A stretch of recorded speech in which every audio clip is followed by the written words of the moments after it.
ಇನ್ನು ಪ್ರಾದೇಶಿಕ ಪಕ್ಷ ಜೆಡಿಎಸ್ ಎಲ್ಲರಿಗಿಂತ ಮುಂಚಿತವಾಗಿ ಪಂಚರತ್ನ ಯಾತ್ರೆ ಹಮ್ಮಿಕೊಂಡ್ರು, ತಮ್ಮ ಲಿಸ್ಟ್ ಅನ್ನು ಅನೌನ್ಸ್ ಮಾಡಿದ್ರು. ಬಟ್ ಎರಡನೇ ಲಿಸ್ಟ್ ಅನೌನ್ಸ್ ಮಾಡೋಕೆ ಡಿಲೇ ಆಗ್ತಿರೋದು ಹಾಸನ ನಗರ ಕ್ಷೇತ್ರ.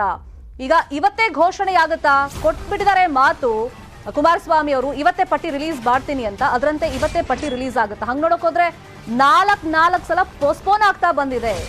ಒಂದೇ ರೀಸನ್, ಹಾಸನದಲ್ಲಿ ಟಿಕೆಟ್ ಯಾರಿಗೆ ಅನ್ನೋ ಗೊಂದಲ ಮುಂದುವರೆದಿದ್ರಿಂದ.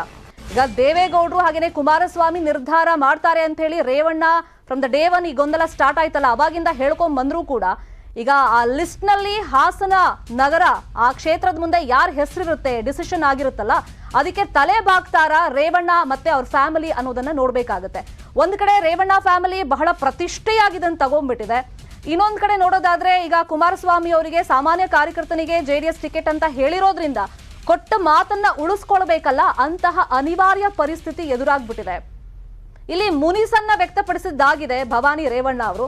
ನೋಡ್ಬೇಕಾಗತ್ತೆ ಏನಾಗುತ್ತೆ ಅಂತ ಹೇಳಿ. ಮಧು, ಇವಾಗ ಹಂಗ್ ನೋಡಕ್ ಹೋದ್ರೆ ಕಾಂಗ್ರೆಸ್ನ ಬಂಡಾಯ ಬಿಸಿಯನ್ನ ಇವ್ರು ಯುಟಿಲೈಸ್ ಮಾಡ್ಕೋಬೇಕು ಅಂತ ಹೇಳಿ ವೆಯ್ಟ್ ಮಾಡ್ತಿದ್ರು, ಇಲ್ಲ ಅಂತಲ್ಲ. ಬಟ್ ಇಲ್ಲಿ ಫ್ಯಾಮಿಲಿ ಒಳಗೆ ಒಂದು ಬಂಡಾಯ ಎದ್ದಿರೋದ್ರಿಂದ ತುಂಬಾ ಕಷ್ಟ. ಚುನಾವಣೆಯಲ್ಲೂ ಕೂಡ ಇದು ನಿರೀಕ್ಷಿತವಾಗಿತ್ತು. ಅಂದ್ರೆ ಜೆಡಿಎಸ್ ಯಾವತ್ತೂ ಕೂಡ ತನ್ನ ಪ್ರತಿಪಕ್ಷದ ಎರಡೂ ಪಕ್ಷಗಳ ಟಿಕೆಟ್ ಯಾವ ರೀತಿ ಬರುತ್ತೆ ಅದನ್ನ ನೋಡ್ಕೊಂಡು ಟಿಕೆಟ್ ಹಂಚಿಕೆಯನ್ನ ಮಾಡುವಂತ. ಆದ್ರೆ ಮೊದಲ ಬಾರಿಗೆ ಕರ್ನಾಟಕದಲ್ಲಿ ಮೊದಲ ಬಾರಿಗೆ ಅವ್ರು ಏನ್ ಮಾಡಿದ್ರು, ಮೊದಲ ಪಟ್ಟಿಯನ್ನು ಘೋಷಣೆ ಮಾಡಿದ್ರು.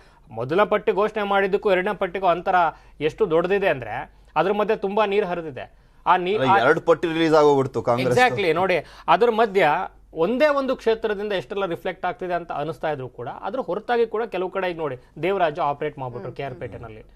ಈ ಚಿಕ್ಕಮಂಗ್ಳೂರಲ್ಲಿ BB ನಿಂಗಯ್ಯ ಅವ್ರ ವಿರುದ್ಧ ಏನು ಅಸಮಾಧಾನ ಇದೆ, ಅವ್ರು ಯಾವುದೇ ರೀತಿ ಬೂತ್ ಮಟ್ಟದ ಕೆಲಸಗಳನ್ನ ಮಾಡಿಲ್ಲ ಅಂತವ್ರಿಗೆ ಮತ್ತೆ ಕೊಟ್ರೆ ನಾವು ಒಪ್ಪಲ್ಲ ಅಂತ.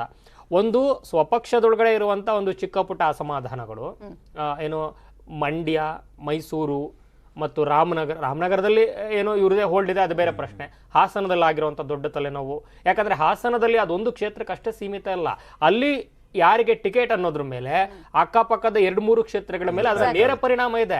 ಯಾಕಂದ್ರೆ ಮುಂಡುವಕ್ರು, ದಾಸವಕ್ರುಗಳು, ಒಕ್ಕಲಿಗರು ಅಂತ ಬಂದಂತ ಸಂದರ್ಭದಲ್ಲಿ ಅದು ಬೇರೆ ಅಭ್ಯರ್ಥಿಗಳ ಗೆಲುವಿನ ಲೆಕ್ಕಾಚಾರಗಳ ಮೇಲೆ ಹೊಡೆತವನ್ನ ಕೊಡುತ್ತೆ ಅನ್ನೋ ಒಂದು ಆಂತರಿಕವಾಗಿ ನಡೆತಿರುವಂತ ಲೆಕ್ಕಾಚಾರ ಒಂದಾದ್ರೆ, ಇನ್ನೊಂದು ವೈಯಕ್ತಿಕ ಪ್ರತಿಷ್ಠೆ, ಪಕ್ಷದ ಪ್ರತಿಷ್ಠೆ, ಅದು ಕೊಡುವಂತ ಸಂದೇಶ, ಇದೆಲ್ಲದರ ಆಧಾರದಲ್ಲಿ ನಡೀತಾ ಇರುವಂತ ಇಡೀ ರತ್ನ ರಥಯಾತ್ರೆಯ ಒಂದು ತೂಕ ಒಂದು ಕಡೆ ಆದ್ರೆ, ಇದೊಂದು ಕ್ಷೇತ್ರದಲ್ಲಿರುವಂತ ಗೊಂದಲ ಅದಷ್ಟನ್ನು ಇಡೀ ಸೌಂದರ್ಯ ಒಂದು ಕಪ್ಪು ಚುಕ್ಕೆ ಹಾಕ್ಬೇಕು. ನನ್ಗೇನ್ ಅನ್ಸುತ್ತೆ ಅಂದ್ರೆ ಹಾಸನ ವಿಧಾನಸಭಾ ಕ್ಷೇತ್ರದಲ್ಲಿ ಈಗ ಓಕೆ ಭವಾನಿ ಅವರಿಗೆ ಕೊಡ್ಲಿಲ್ಲ, ಸ್ವರೂಪಿಗೆ ಕೊಟ್ರು ಇಲ್ಲಿ ಅವರು ಪ್ರಚಾರ ಮಾಡಲಿಲ್ಲ ಹಾಸನ ಕ್ಷೇತ್ರ ಅಂತ ಮಾತ್ರ ಬರೋದಿಲ್ಲ.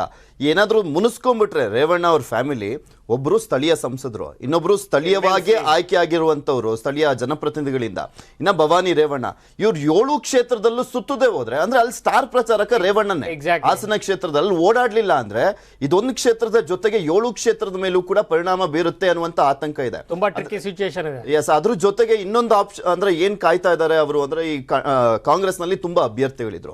ಅವ್ರ ಲಿಸ್ಟ್ ಅನೌನ್ಸ್ ಆದಂತ ಸಂದರ್ಭದಲ್ಲಿ ಉತ್ತರ ಕರ್ನಾಟಕ ಭಾಗದಲ್ಲಿ ಹೇಳ್ಕೊಳ್ಳುವಂತ ಮಟ್ಟಕ್ಕಂತೂ ಇಲ್ವೇ ಇಲ್ಲ. JDS ಒಂದು 5-6 ಕ್ಷೇತ್ರವನ್ನ ಬಿಟ್ರೆ ಅಲ್ಲಿರುವಂತ ಬಂಡಾಯ ಅಭ್ಯರ್ಥಿಗಳನ್ನ ಏನಾದ್ರೂ ಕರ್ಕೊಂಡ್ ಬರ್ಬೋದಾ ಅನ್ನುವಂತ ನಿರೀಕ್ಷೆಯಲ್ಲಿದ್ದಾರೆ ಅವರು. ಆಕ್ಚುಲಿ ಕಾಂಗ್ರೆಸ್ ಪಟ್ಟಿಯನ್ನ ತುಂಬಾ ನಿರೀಕ್ಷೆ ಮಾಡಿ ನೋಡ್ತಾ ಇದ್ರು. ಈಗ ನೋಡಿ ಆಯ್ನೂರ್ ಅವ್ರಿಗೆ ಗಾಳ ಹಾಕೊಂಡ್ ಕೂತಿದ್ದಾರೆ ಶಿವಮೊಗ್ಗ ಸಿಟಿಯಲ್ಲಿ.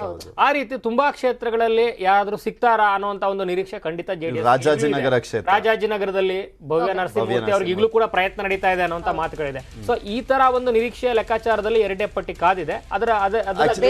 ಕುಮಾರಸ್ವಾಮಿ ಅವರೇ ಹೇಳಿದ್ರು, ಕುಮಾರಸ್ವಾಮಿ ಅವರೇ ಅಲ್ಲಿ ಬಂಡಾಯ ಯಾರಾದ್ರೂ ಎದ್ದಂತ ಸಂದರ್ಭದಲ್ಲಿ ಗೆಲ್ಲುವಂತ ಅಭ್ಯರ್ಥಿಗಳಿದ್ರೆ ನಾವು ಮಣೆ ಹಾಕ್ತಿವಿ, ಅದ್ರಲ್ಲಿ ಏನು ಮುಜುಗರ ಪಡ್ಕೊಳ್ಳೋದಿಲ್ಲ. ಯಾಕಂದ್ರೆ ಎಲ್ಲಾ ಪಕ್ಷಗಳು ಮಾಡೋದೇ ಅದನ್ನ ಅವಶ್ಯಕತೆ ಅಸ್ತಿತ್ವ ಇಲ್ಲದ ಕಡೆ. ಅಂದ್ರೆ ಈಗ ಅಚ್ಚರಿ ಅಭ್ಯರ್ಥಿ ಪ್ರಯೋಗ ಅಂತ ಬಿಜೆಪಿ ಅವರು ಹೇಳ್ತಾರಲ್ಲ ಹಳೆ ಮೈಸೂರು ಭಾಗದಲ್ಲಿ, ಆ ನಿರೀಕ್ಷೆಯಲ್ಲಿ JDS ಉತ್ತರ ಕರ್ನಾಟಕ ಭಾಗದಲ್ಲಿ ನೋಡೋಣ. ಅಂದ್ರೆ ಈಗ ಪ್ರಮುಖವಾಗಿ ಕೇಳಿ ಬರ್ತಿರೋದು ರಾಜ್ಯವನ್ನ ಆಳೋಕ್ ಹೊರಟಿರುವಂತವ್ರು ಒಂದು ಕುಟುಂಬವನ್ನ ಅವ್ರ ಫ್ಯಾಮಿಲಿಯಲ್ಲೇ ಸರಿ ಮಾಡ್ಕೊಳಕ್ ಆಗ್ತಿಲ್ವಾ ಅಂತ. ಎನಿವೇಸ್ ಇದೆಲ್ಲ ವಿಶೇಷತೆಯೊಂದಿಗೆ ವಿಶ್ಲೇಷಣೆಯೊಂದಿಗೆ ಇವತ್ತಿನ ಚುನಾವಣಾ ಚದುರಂಗ ಮುಗಿಸ್ತಾ ಇದೀವಿ. Thank you so much join ಆಗಿದ್ದಕ್ಕೆ, ವಿಶ್ಲೇಷಣೆ ಮಾಡಿದ್ದಕ್ಕೆ.